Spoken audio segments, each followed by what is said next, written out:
Dit is de podcast van Omroep Friesland. Noordewien. Met Willem de Vries. Kom binnen.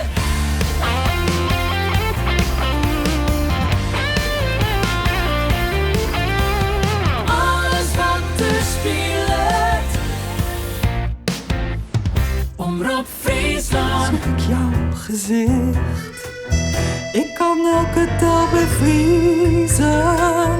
Persen tot het laatste licht. Ik kan elke tel bevriezen. Persen tot het laatste licht. Een vrouw.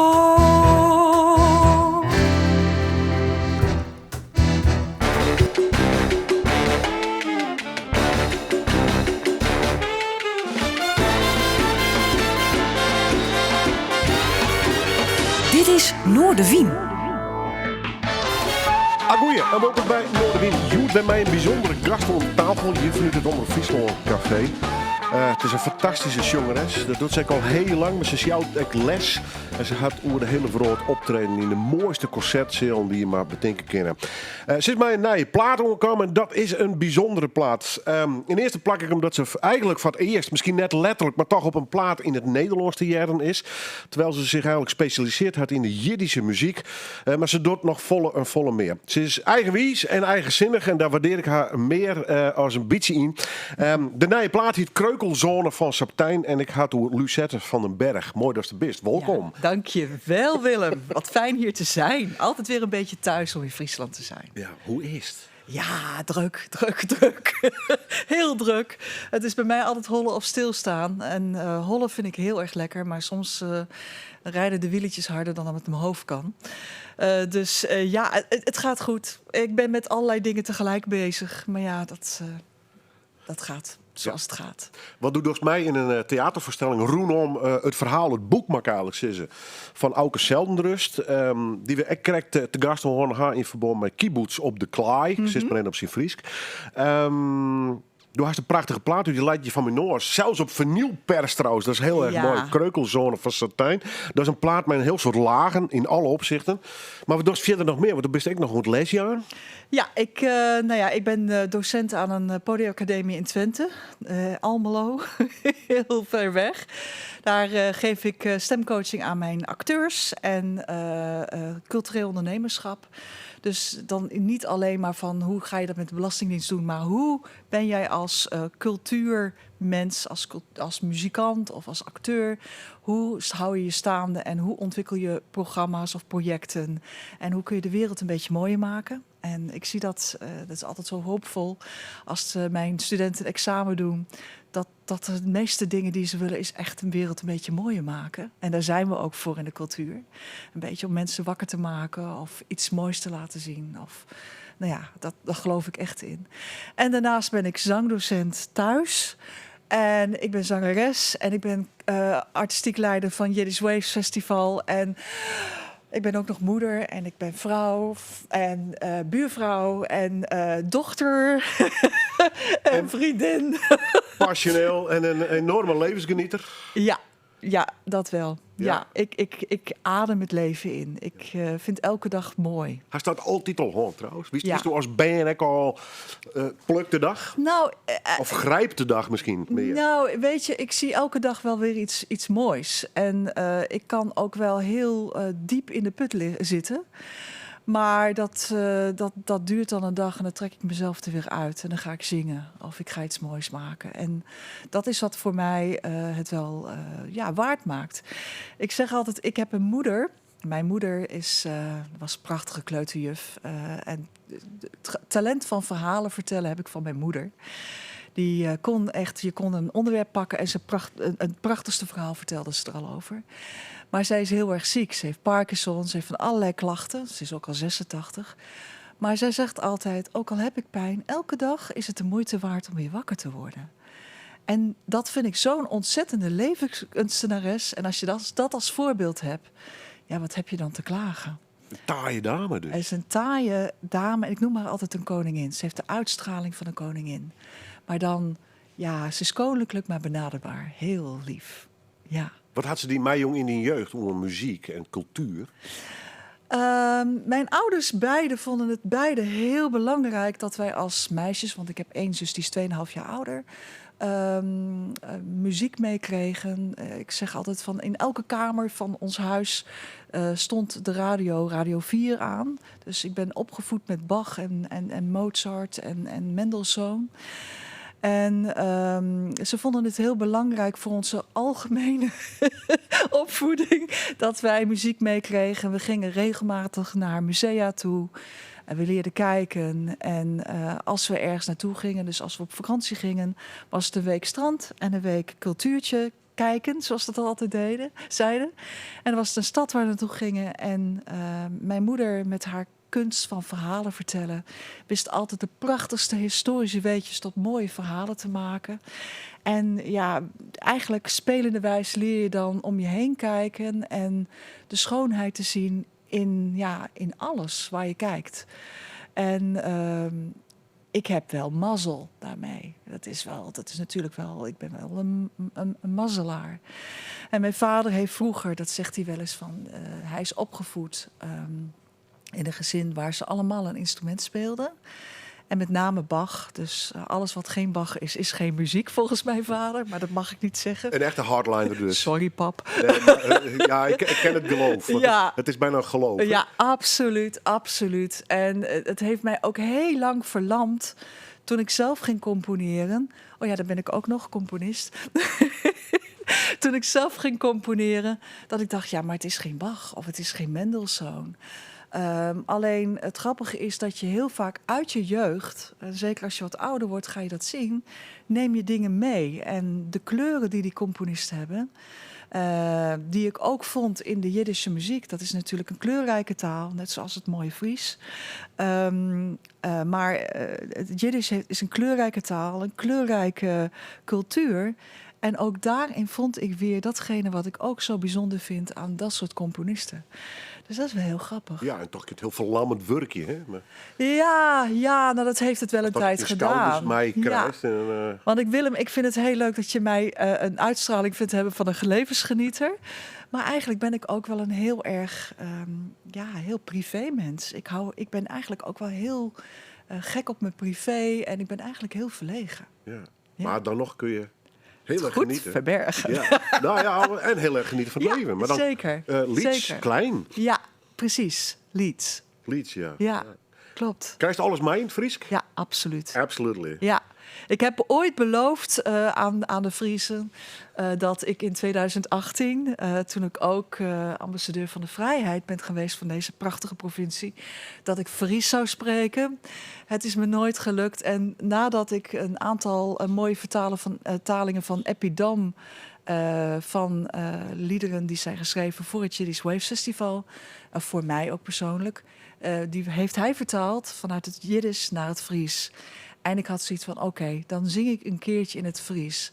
Ja, en toen kwamen van die diepvriezen naar me toe en die zeiden, ja, het klinkt een beetje Scandinavisch. Toen dacht ik, ik geloof dat ik maar gewoon op moet houden. Ja, maar de meeste matten dat ik net dwaan. Dat is oeral zat. Ja. Taal, en uitspraak. Klopt. De Britten toch een lekker moeilijker, dus de Duitsers en de Fries. Maar eigenlijk mij dat net dwaan. Ja, maar goed. Ja, maar goed. Ik heb op zich, weet je, mensen die muzikaal zijn, hebben vaak goede oren. Ja. Ook voor dat soort dingen. Nou ja, eigenlijk fonetisch om het goed te spreken. En ik weet wel waar ongeveer de klank in de mond gemaakt wordt van het Fries. Maar ik wil die mooie taal niet verpesten. Nou, dat dacht ik net. Nee, integendeel. En nou in het Nederlands. Ja, in het Nederlands. Wauw. Dat is een hele stap. Hoe gaat die overgang? Tenminste, du praat natuurlijk Nederlands, dus het Ja, is niet gek, naar hè? je taal. Maar het is net helemaal nagelnij. Maar ja, jongen, is even toch wel een ander ding. Het is een hele omschakeling. Het Jiddisch, dat zeg ik altijd, het Jiddisch zit zo lekker in mijn mond. Het smaakt zo lekker. Dat zit ergens achterin.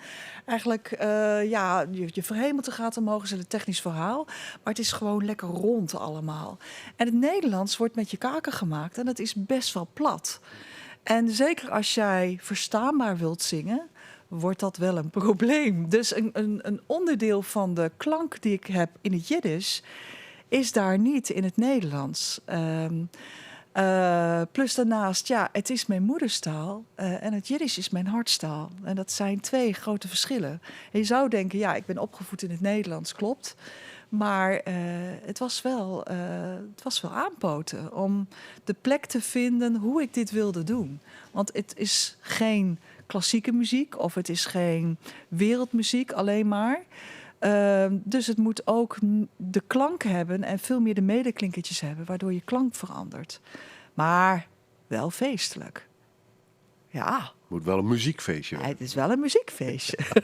Nou, daarom hier ben ik mij eigenlijk de oorleving voor dit feestje. Naar je plaat, ik zei het al even, Kreukelzone van Satijn. Straks Ja. het hele verhaal wat erachter zit. Ja. Maar we draaien een vrouw. Ja. Waarom dat noemen eigenlijk?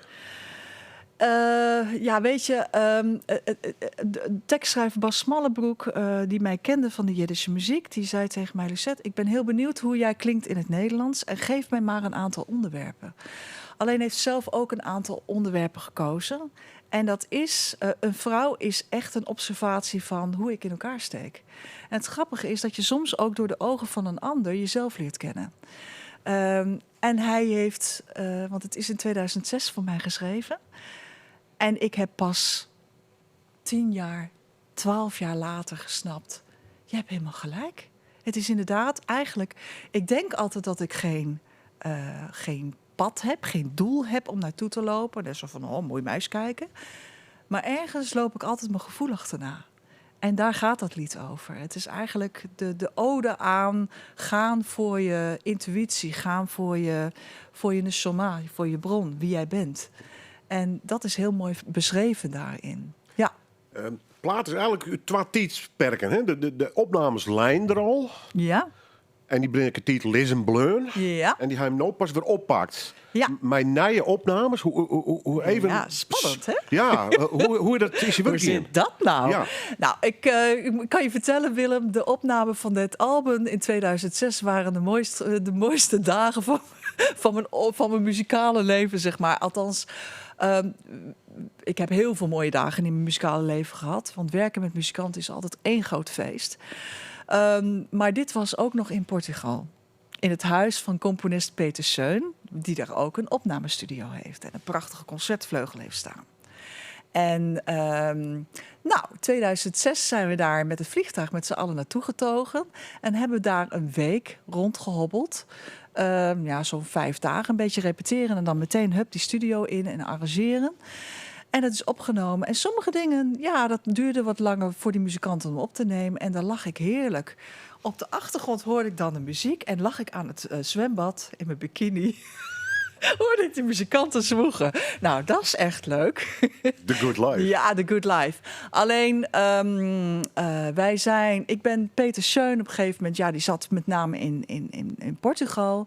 Een beetje uit het oog verloren. En die kwam ik in 2020 weer tegen met een soort herneming van een aantal liedjes. Om het leven van tekstschrijver Bas Smallebroek te vieren. Want die was op 43-jarige leeftijd overleden. Ja, en eigenlijk is mij al redelijk snel na 2006, hè?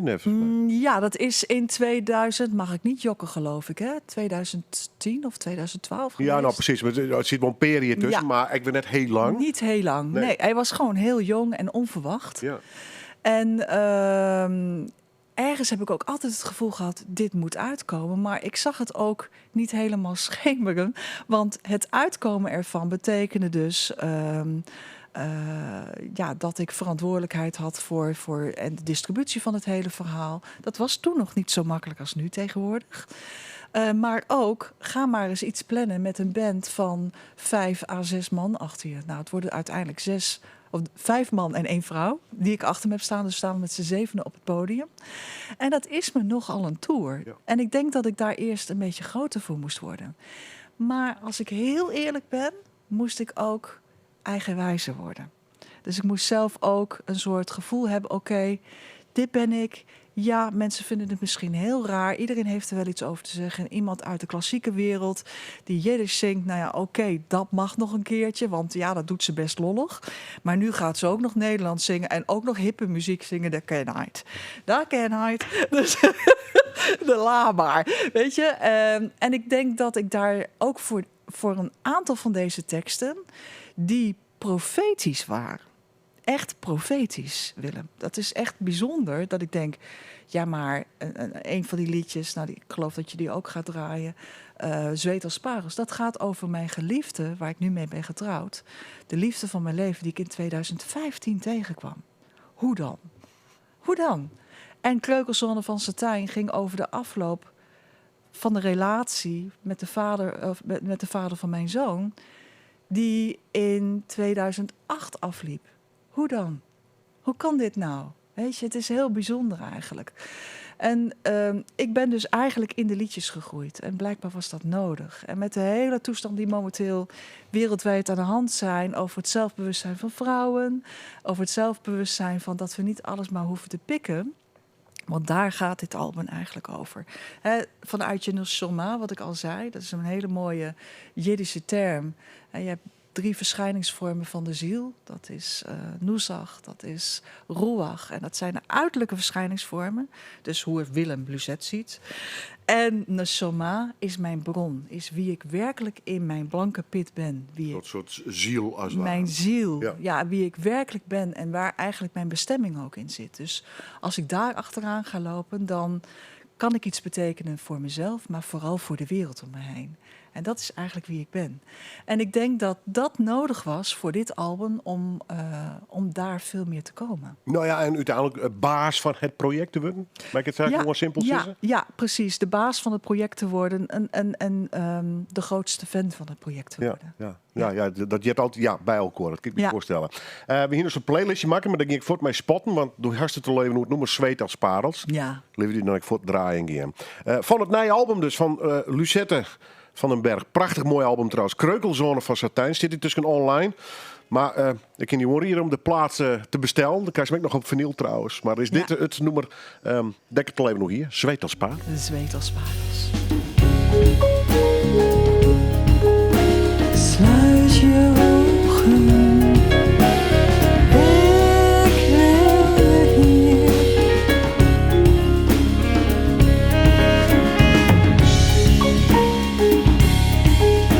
Sluit je ogen. Ik wil hier.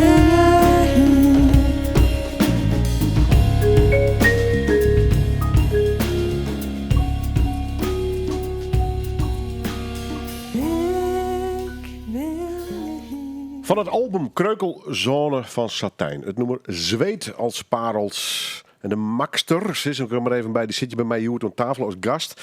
Een van de makkers mag er ook bij zitten. Want dit is nogal een project worden, dit hele album. Lucette van den Berg. Mooi, dat is de best. Echt super, dat is de best. Ja. Passioneel, nou ja, we hadden alleen maar van componist tot zangeres, de juist les. Het is een en al beweging en leven altijd om die heen. En dat vind ik fantastisch. Even een grote vraag, maar ik stel hem toch. Best mij van alles doen. Er komt mij zo'n project. West van een gevoel ergens. Is dit het moment dat toch een proto-ding bij elkaar komen? Het is een beetje cliché, maar is dit zo'n periode dat je denkt, Ja, ik hoorde vorig jaar ergens dat 2023 het jaar wordt van afsluiten. En het is heel interessant als ik in mijn gezin kijk. Mijn man die de ene baan waar hij 22 jaar heeft gewerkt afsluit en met iets nieuws begin. Ik die dus eindelijk na 2006 dat het is gestart, dat we in de studio stonden. En ik ben in 2021 natuurlijk wel gaan zingen weer, omdat ik klink anders dan toen, als het meisje van toen. Maar ik ben dit ook aan het afsluiten voor mezelf. En ik zie het echt om me heen. Het is heel interessant dat, soms is het ook zo als jij een rode auto hebt gekocht, dat je overal rode auto's ziet rijden. Maar het is dan wel bizar dat je ziet van, ik ben dit aan het afsluiten. Dit was iets, wat ik heel vaak zei. Ik zie al mijn albums, al mijn muziek als een soort van kindertjes. Het is een soort van een foto, een muzikale foto van een periode. En zoals de CD Bankshaft is niet voor niets zo'n hele donkere CD geworden. Het was een van de donkerste periodes uit mijn leven. Wat wel prachtige muziek heeft opgeleverd, by the way. Maar Kreukelsonne van Satijn is eigenlijk aan het einde van die tunnel in het licht. Vandaar dat ook de prachtige fotografie op het album van Saskia Wagevoort. Ja, dat is echt heel mooi. Mag ik er een bij zitten? Ja. Dat je er geen beeld bij haar. Wat zij vaak doet is heel wit. Ja, Witte achtergrond in een soort zo'n oneindigheid. Weet je, Ja. te scheppen. Ja. Zoals je ook het maar even. En dan werk je vervolgens met hele opvallende kleuren. In dit geval de voorzijde van je album is met rode blom. Ja. Ja, oranje bijna. ja, Maar heel scherp. ja. Ja. En dat kijkt het extra scherp randje, omdat het heel erg op het wiet projecteerd is. Hè? En dat is echt, ik heb Saskia de muziek laten horen, althans, het was toen nog niet helemaal af. Het was toen zeg maar de ruwe versie ervan. En ik heb gezegd, oké, Sas, jij kent me. Ze mocht ook toen ik trouwde in 2018, heeft ze mijn make-up gedaan. Ik vertrouw haar dusdanig dus. Maar ik heb gezegd, ik geef jou de vrije hand. Jij mag doen met mij wat je wil. Ik wil graag dat jij mij fotografeert zoals jij mij ziet. En dat is eigenlijk ook waar het album een beetje, de teksten door Bas ooit geschreven zijn. Natuurlijk wel de onderwerpen waar ik het graag over wil hebben, maar ook hoe hij mij zag. Peter Schön, hij zegt van, ik heb voor jou liedjes kunnen schrijven, omdat jouw stem zo enorme range heeft aan gemakkelijkheid, omhoog, omlaag. Maar ook, jij hebt een aantal dingen die ik niet voor popzangeressen zou kunnen doen. Of voor theater- of kleinkunstzangeressen. Dus ook hij heeft zijn kijk gegeven op mij. En natuurlijk slepen ze daar een eigen verhaal in mee. En ik heb mijn invulling weergegeven van datgene wat zij mij hebben gegeven. En het is aan het einde van een tunnel, ja, en daarom is het zo licht. Nou ja, ik dacht, Ja. het wordt een modewet scharniermoment in die carrière, Ja. in je leven. Maar ik denk, ja, ze halen het nog even in, je keer iets uit het verleden. Ja, Een heel duidelijk statement, omdat het nou in het Nederlands is. ja. Ik heb Dat valt dus enorm op. Ja, ik heb ook iemand horen zeggen die zei van ja, wat ik heel mooi vind is wat bijvoorbeeld de fotografie laat zien. Voor mij symboliseert het, met name door die bloemen, dat jij nu in bloei staat.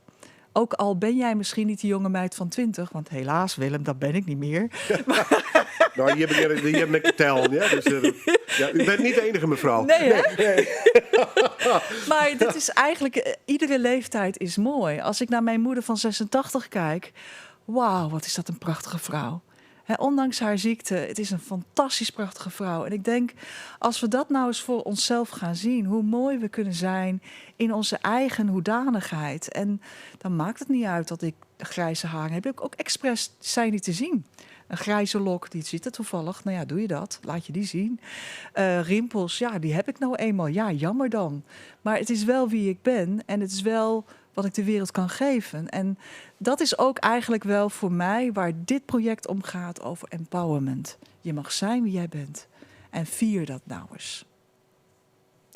Hij is gelukkig meer muziek al maken. Nog meer. Ja, gelukkig wel. En een van de albums is La Serena, Ja, Sephardic Songs. ja, was dat nou weer? Dat was die bij Anne D. Jager. Ja. Ja. Dan kwam ik met deze cd weer om. Dit is toch wel een belangrijk eikpunt voor die West? Ja, dit heeft weer een hele andere geschiedenis. We weten wat er is gebeurd in 2020, 2021. Toen hadden we de coronaperiode. En, Had dat een enorme invloed op die leven, hoor? Enorm, want 8 maart 2020 heb ik in Leeuwarden mijn laatste concert gegeven voor die coronaperiode. En heb daar een coronabesmetting opgelopen. En ik ben 9 maanden heb ik niet kunnen zingen. Dus dat was best wel heel beangstigend. Ik had zoiets van, ik moest toen ook na gaan denken, wie ben ik eigenlijk zonder dat ik kan zingen? Wie ben ik nou? Ja, want toen wies die zanghek, hè? Ja, en ik ben toen gaan componeren. Dus ik heb een aantal koorstukken geschreven, wat ik heel leuk vind. En heb ik gewoon met mezelf ingezongen in de studio. Eigenlijk ook als een soort oefening om die longen weer aan het werk te krijgen. Want gek, hè? Want die longen die luisterden niet meer naar mij. Mijn middenrif luisterde niet meer naar de commando's vanuit mijn hersenen. En om zeg maar mezelf te trainen en elke dag iets te laten doen en een beetje verder te komen, heb ik klassieke muziek opgepakt en Sephardische muziek. En Sephardische muziek, dat is zeg maar Jiddisch, dat kennen we vanuit de oostelijke hoek. Hè, dat is zeg maar de taal die in Polen, Rusland en zeg maar die hoek gesproken werd met name. En het Sephardisch is vanuit Polen of vanuit Portugal, Spanje. De Joden die zijn verdreven met de Inquisitie, 1491. En die zijn rondom de Middellandse Zee getrokken, Italië en dan eigenlijk het hele Ottomaanse Rijk in. En ik heb ooit eens een keertje aan het aller begin van dat ik Jiddisch zong, in 2004, 2005, zei iemand tegen mij, ja, jouw stem zou bijvoorbeeld ook heel mooi Fado kunnen zingen of Sephardisch. Ik denk, was Sephardisch. Dus ik heb ernaar geluisterd en ik dacht, ja, dat is te ver van mijn bedshow. Dat is een taal die ik niet spreek. Het Jiddisch spreek ik vloeiend. Maar ik ben altijd nieuwsgierig gebleven. En omdat het zo stil was in de wereld en omdat ik moest trainen, heb ik dat opgepakt. En dat is gewoon een uit de hand gelopen hobby geworden. En ook dat heb ik dusdanig aangepakt. Ik wilde daar absoluut een vrouwelijke gitarist bij hebben. Nou, die zijn er niet heel veel. Omdat deze muziek heeft overleefd dankzij vrouwen. Daar komt het vrouwenthema weer. En ik heb daar een voorstelling van gemaakt. Ik heb een sprookje geschreven rondom deze liederen. Dus deze is echt voor kleine ruimtes. Want we doen het met z'n tweeën. En we zitten dan als het ware in een boot. Mijn zoon studeert aan de HKU in Utrecht. Dus de Hogeschool voor de Kunsten. En doet daar theater en kostuumvormgeving. En die heeft een heel klein soort theatrale setting gemaakt voor ons. En we zitten in een boot. En ik vertel een verhaal. En aan de hand van het verhaal vertel ik het verhaal van deze liedjes. Dus het is een reis.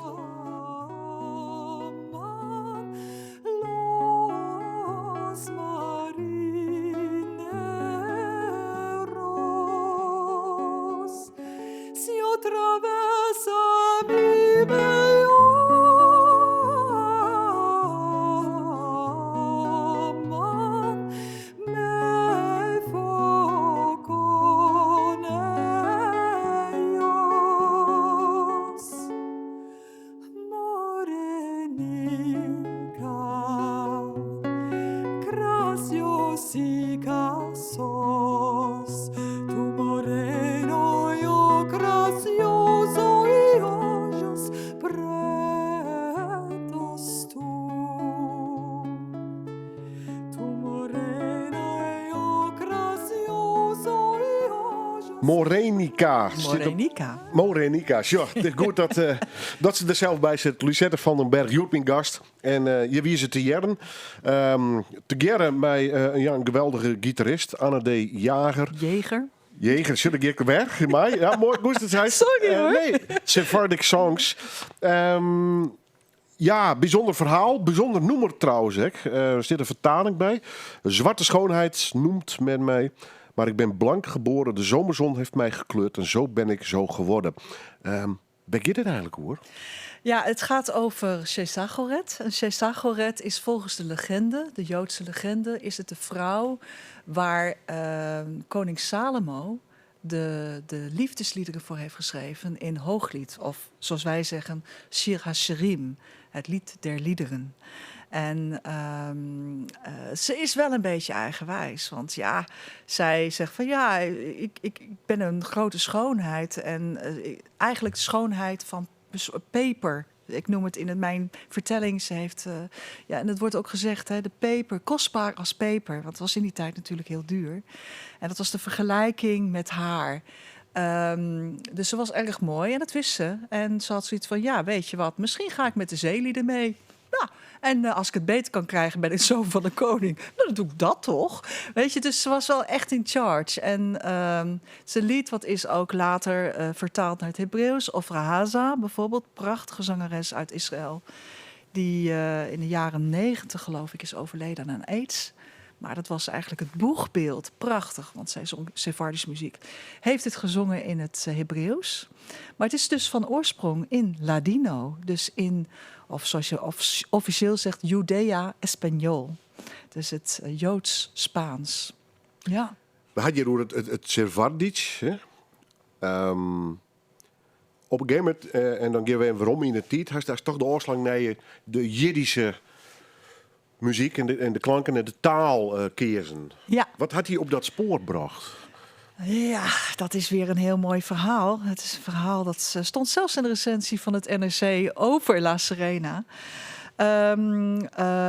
Ik was een van de eerste keren in Israël op het strand. En ik zat daar gewoon een beetje te kijken naar de bejaarden die daar zo met z'n allen rekkend en strekkend bij het koude water stonden. En dan plopt erin. En dat vond ik een bijzonder beeld. Eigenlijk ook dat typische Joodse. Het gaat over het leven altijd. En het overleven. Het waren ook overlevers. En dan komt er een meneer naar me toe die zegt: goh, spreek jij Duits? Ik spreek Jiddisch met jou. Jij verstaat mij wel. En hij zegt van ja, ik heb jou zo geobserveerd. En jij ziet er heel Germaans uit. Maar jouw ogen, die vertellen mij een verhaal. Dat zijn Joodse ogen. Nou, ik zeg ja, sowieso. Mijn vader, bla bla bla. Het is Joods, maar ik niet. Oh. Dus op een gegeven moment, gesproken over van alles en nog wat. Hij was vroeger uit Berlijn, net op tijd nog vertrokken. Maar hij zegt van, jij bent zangeres, hè? Nou Willem, daar zat ik in mijn bikini. Het was net wat strakker dan tegenwoordig, hoor. Hij zegt, heb jij wel eens Jiddische muziek gezongen? Ik zeg, nee. Dat wilde ik graag ver van mijn bedshow houden. Want ik vond dat toen nog een beetje gevaarlijk. Joods zijn was gevaarlijk, dat had ik geleerd. En hij zegt, kom morgen maar terug. Ik neem een boek voor je mee en het zal je helpen je ziel, je neshama, alweer, terug te vinden. En volgende dag was hij er. En heeft mij het boek gegeven. Waar ook het allereerste liedje in stond. Dat ik ook op heb genomen, by the way. Maar ook met mijn lijflied is geworden. Zing stil. Het lied over de zoektocht van de stem van je hart. En ik was er toen nog niet echt aan toe. Maar als ik me dan niet zo lekker voelde. Ik studeerde aan het conservatorium. Of ik had gewoon weer een baaldag. Of ik had het gevoel, ik kan het niet. Want dat dacht ik heel vaak. En dat denk ik regelmatig nog steeds. Ik kan het niet. Maar dan ging ik in de studeerkamer. En dan pakte ik dat boek. En dan ging ik met Jiddische muziek bezig. En ik voelde altijd alsof het thuiskomen was. Die taal, dat was wat ik al zei, de taal van mijn hart. Dat was iets, die kleuren en die taal vertelde iets over mijn hart. En dat was koesterend, dat was fijn, dat was warm. En toen, jaren later, was er een schilder, een kunstenaar die mij vroeg of ik wilde komen zingen bij de presentatie van zijn boek. En dat ging dan met werken van hem. En dat ging over zijn familiegeschiedenis en de kampen. Nou ja, goed, de concentratiekampen. En ik zeg, dat is goed, Mark. Ik kom zing wat Joodse componisten, klassiek. Want ik zong toen eigenlijk alleen maar klassiek. En ik zing ook wel wat Jiddische liedjes voor je. En het was aan de andere kant van de lijn stil. Doe jij dat? Ik zeg, ja, maar dat is eigenlijk een staatsgeheim. Want dat was toch wel weer, dat was een soort coming out, zeg maar. Een soort uit van diezelf. Dus ja. Ik krijg er bijna de indruk dat het een beetje uitflapt. Ja, het is eruit geflapt. Maar het voelde uit echt uit de kast komen. En ik nog steeds een soort schaamte van maar wie ben ik nou? Ik ben gewoon Hollands meisje, toch? Want een Joodse vader, dat is niet echt. Maar dat is alleen maar daar. En goed, weet je wel, een beetje dat. Zo van een beetje ver van je bedshow houden. Maar ik heb toen toch 2 of 3 liedjes gezongen. In het Jiddisch. En de hele zaal viel over me heen. Zo van, wauw, wat is dat? En ik had zoiets van, dat is die muziek. Nog steeds fijn ver van je afhalen. Want ik voelde eigenlijk ook wel, want als ik daar de deur voor openzet voor het Jiddisch, dan heb ik een verantwoordelijkheid. Maar ik had wel zoiets van, ik moet toch maar eens een keertje kijken of er ergens in Europa of in de wereld een cursus is waar men iets meer erover kan vertellen. Ik had wel een soort nieuwsgierigheid. Want, dat is ook alweer zo'n teken aan de wand. Ik had bij een concours, klassiek concours, een lied gezongen van Maurice Ravel. Maar die heeft gestudeerd bij een Joodse componist. En dat waren Joodse liedjes. En daar won ik het mee. En de jury zei, dat Jiddische lied, fragt die wel die alte kasse. Ik heb dat nog nooit zo horen zingen, zei iemand, een Joodse vrouw, in de jury. En heel, ik vind het teken aan de wand eigenlijk alweer, hè? Ja, maar ik wil... Ja, ik heb je voorstel dat het redelijk flabbergasted ja, is. nou ja, goed. Ik had zoiets van, geen idee. Maar ik wilde gewoon heel graag weten, hoe wordt het nou uitgesproken? Want het klonk een beetje als raar Duits. Ik dacht, ja, of die Amerikanen snappen niet zo Duits moeten schrijven. En waar doe die Hebreeuwse lettertjes er nou naast? Toen ben ik in 2004 naar Weimar gegaan. Dat werd georganiseerd door Alan Byrne. Kom ik later op terug. Alan Byrne, prachtige componist en pianist. En leider van de Brave Old World. Prachtige klezmerband geweest. En daar werd een zangworkshop gegeven door Bela Sechter-Gottesman. En Bela Sechter-Gottesman was componiste. En het grappige is, er werd heel erg over gedaan. Komt ze nou wel, komt ze nou niet, komt ze nou wel? Nou, ze kwam. Was toen al dik in de 80. En ik zag haar en ik dacht, dat is mijn oma. En zij zag mij en ze dacht, dat is een engel. Ja, het verschil moet er zijn, Willem. En ja, zij heeft mij uiteindelijk echt de moed gegeven om dit te gaan doen. Nou, dat is wel een behoorlijke stap. Het is een enorme stap Ja, geweest. dit is net even een switchje van Duits naar Engels. Ja. Om het even plat te zetten. Nee, dit Ik is... doe ook een beetje Frans of zo. Nee, het Kijk, heeft echt alles te maken er met zit wie ik zo'n ben. emotionele lading achter, voor Ja. mij persoonlijk. Maar de Jiddische taal is natuurlijk een beladen taal, toch de hele geschiedenis. Behoorlijk. Dat Ja. zie jij heel goed. Ja, dat is... En sowieso ook de beladen geschiedenis überhaupt. Ja. Dus niet alleen van het Jiddisch. En ik kwam thuis, dat weet ik nog wel. En ik zei toen tegen mijn voormalige echtgenoot... Oké, het wordt tijd dat ik de studio in ga. En binnen 2,5 maand had ik de eerste album opgenomen, Zingstil. Heet dus ook Zingstil naar inderdaad de zoektocht van de stem van mijn hart. Was voor mij heel duidelijk dat dat dus mijn bestemming was. Dat ik dat moest gaan doen. En ja, dat was toen opeens, ja, die cd kwam uit, ik weet nog wel. De ene na de andere lovende recensie kwam naar boven van... wauw, wat hebben we nu weer aan de haak. En ook eigenlijk in Amerika en Bela die had gehoord... want ik had een aantal van haar liedjes ook opgenomen... dat ook haar repertoire erop staat. Ik heb met knikkende knieën en echt samengeknepende billen... heb ik die cd opgestuurd. Nou, zo'n allerliefste brief teruggestuurd gekregen. En een uitnodiging, kom maar hier, als je wil. Dus ik ben in die periode van, zeg maar... 1,5, 2 jaar ben ik regelmatig bij haar geweest. Soms weken in New York, in de Bronx... waar je nog Jiddisch kon pinnen. En dat is wel leuk. Pardon? Jiddisch. Je had daar een Jiddische flappentap. Oh, serieus? Echt waar. Geweldig. Dat was zo leuk. Ja, ik had helemaal geen dollars nodig, maar ik wilde wel in het Jiddisch binnen. Dat was natuurlijk feest. En een Jiddisch bonnetje of net? Ja, nee. En die kun je dan opplakken in Ja, precies. Nee, die heb ik niet gehad. Maar in ieder geval, ja, en daar heb ik van haar, behalve dan dat ik heel veel...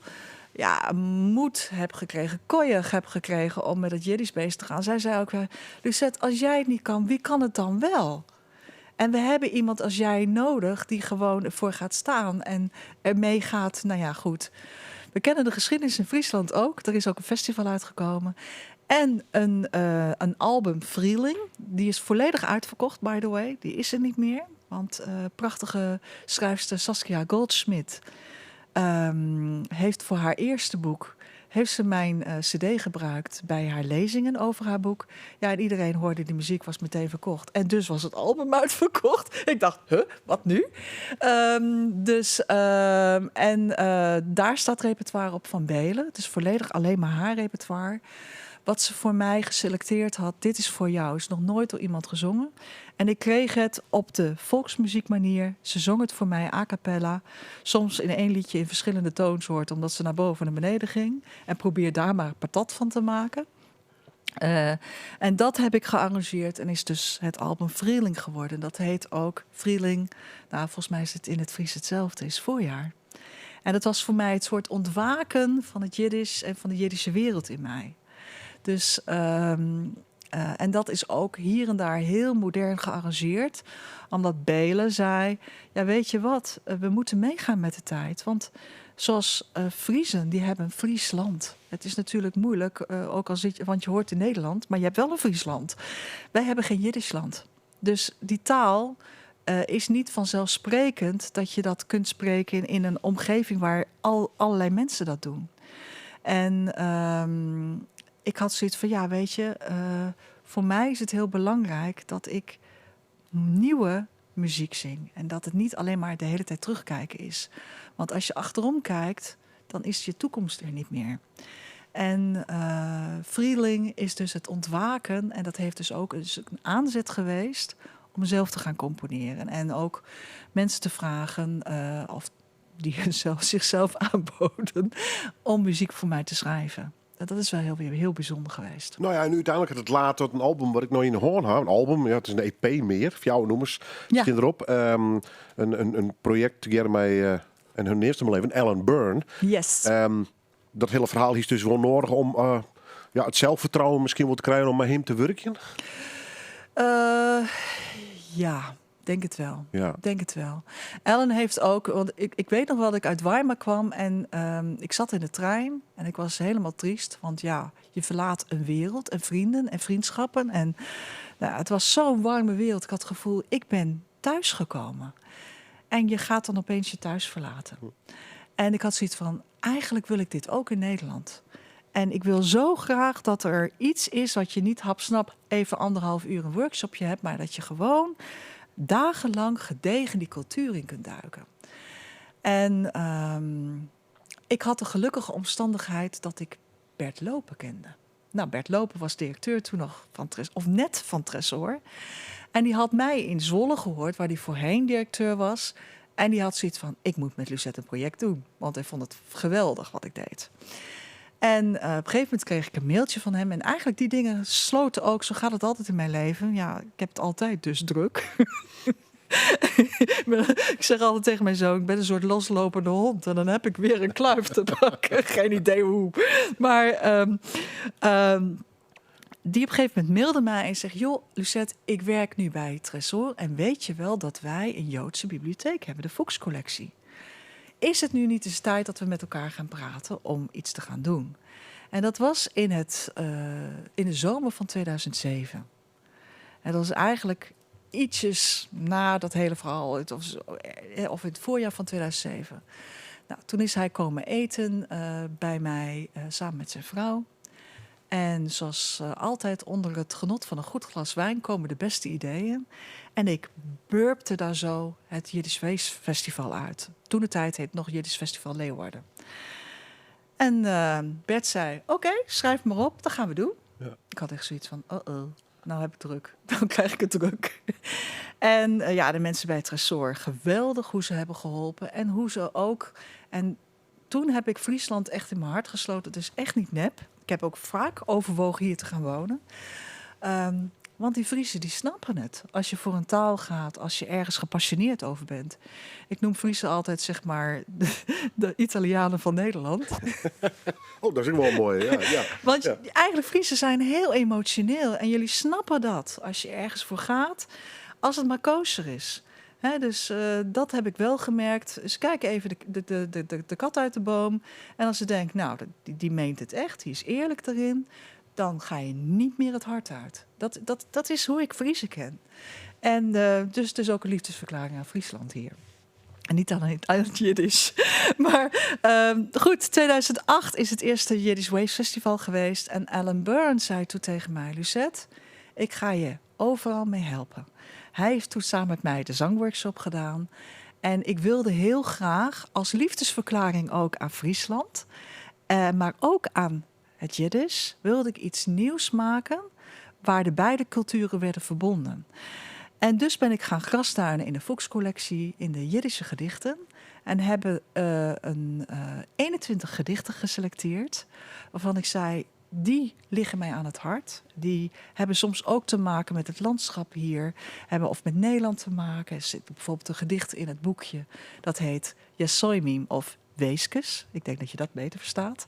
Dus weeskinderen. En dat slaat op een gedicht dat eigenlijk de weesjes die overbleven in het Friese landschap zijn de grafstenen van Joodse bewoners. Dat is het enige eigenlijk wat nog over is van de Joodse gemeenschappen in een kleine gemeenschap hier in Leeuwarden natuurlijk. Maar dat waren weesjes. Maar ze stonden 4 rechtop. En dus ik heb een boekje gemaakt waarin Jiddische gedichten gezusterlijk of gebroederlijk naast de Friese vertaling van Eppie Dam stonden. Eppie heeft fantastische vertalingen gemaakt, echt heel mooi. En in het hart van het boekje zat een EP met 4 liedjes gecomponeerd op die gedichten. Dus het is een heel verhaal. En ergens zat er ook nog een soort bijblad voor die schlemielen die geen Fries of geen Jiddisch kunnen. En dat was in het Nederlands. Dus,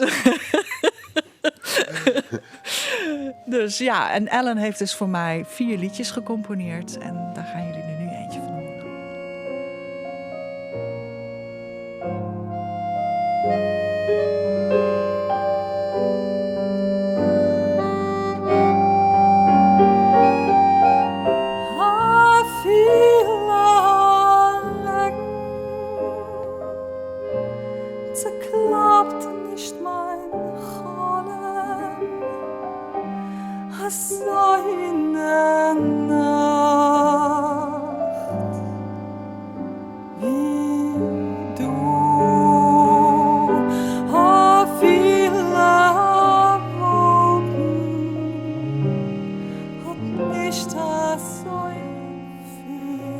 Afile, jawel, prachtig. Die stem van Lucette van den Berg. In dit geval ik nog met Alan Byrne, de pianist.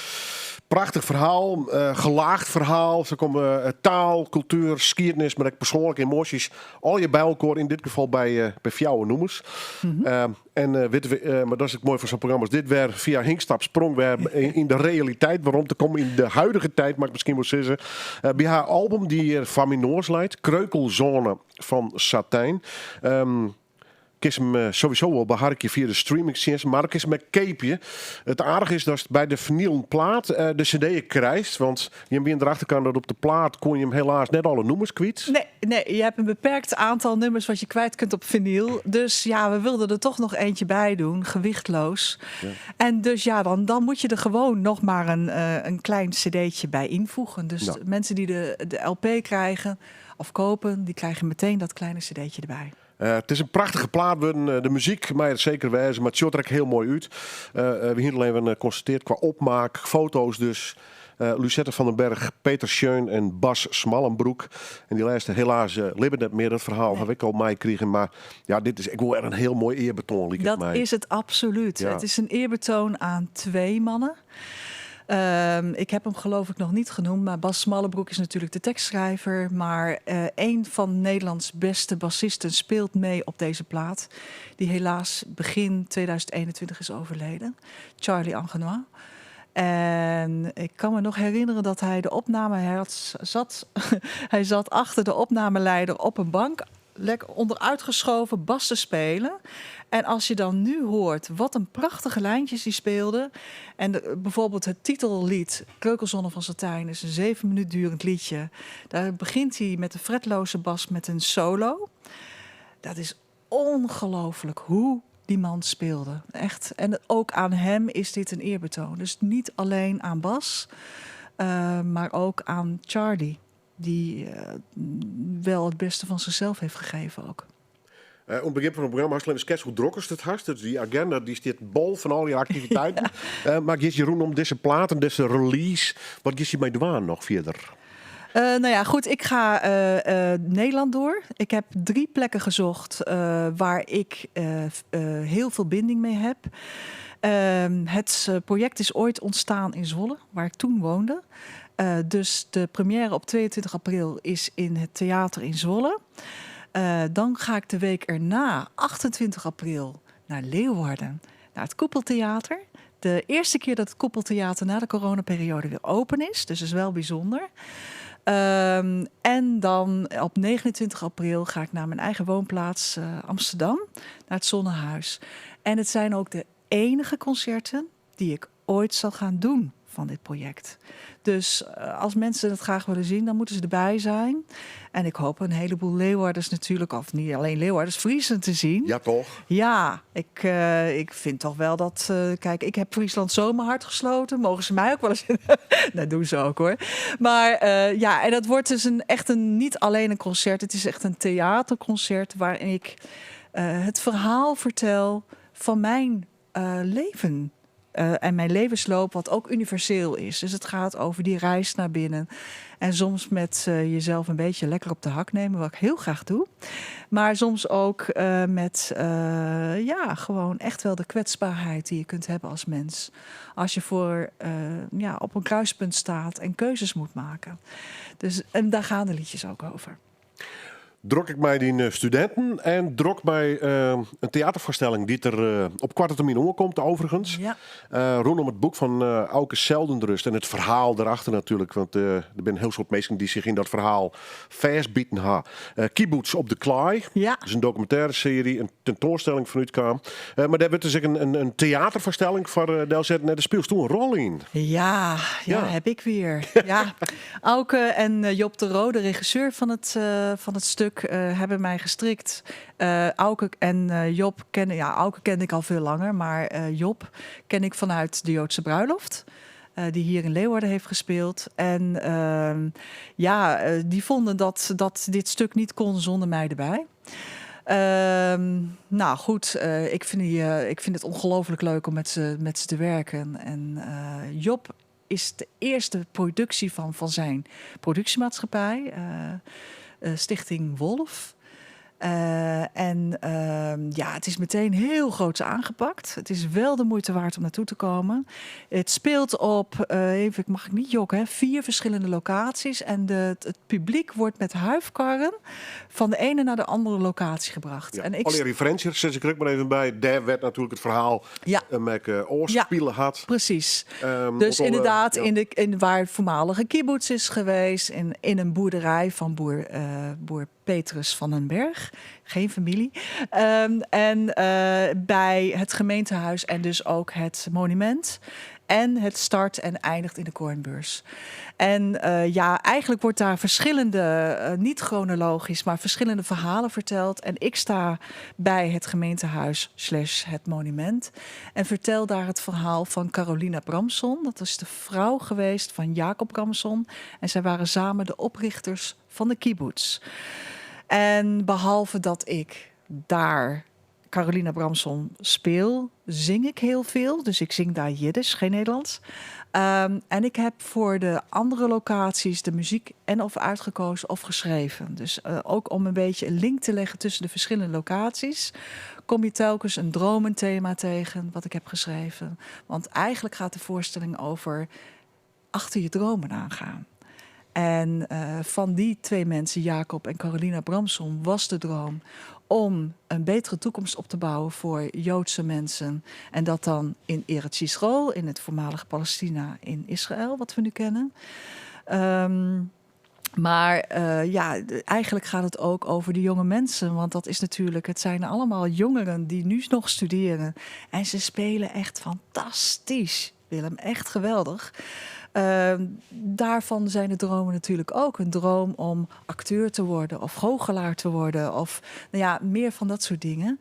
En dus het is een soort verweving van een aantal dingen door elkaar heen. En het is absoluut de moeite waard. Wel warme kleren aantrekken. We bestellen gewoon mooi waar. Goed, ja. Bij deze. Ja, dat zegt Job ook altijd. Dat gaan we regelen. Goed. We draaien nog hier een nummer. Ik bedank je alvast. Graag gedaan. Wat een verhaal, wat een bijzonder verhaal. En dat geldt net alleen voor de plaats, maar voor die, denk ik, die hele carrière.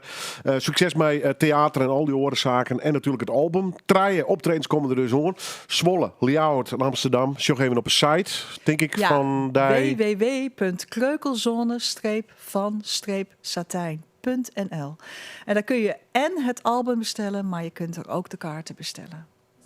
En wij draaien van dat album Jij Wel. Dank u. Jij helpt, jij wel, maar niet iedereen helpt. En niet iedereen vraagt of de tijd die je kreeg door je vingers heen gleed.